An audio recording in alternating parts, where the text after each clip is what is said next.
आज सकाळी देवेंद्र फडणवीस मुख्यमंत्री महाराष्ट्र यांची भेट झाली.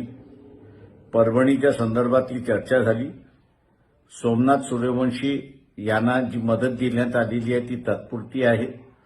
त्याच्यात वाढ करण्यात यावी आणि 1 कोटीची किमान त्यांना भरपाई देण्यात यावी. त्यांच्या कुटुंबातल्या एका माणसाला शासनामध्ये नोकरीमध्ये घ्यावं.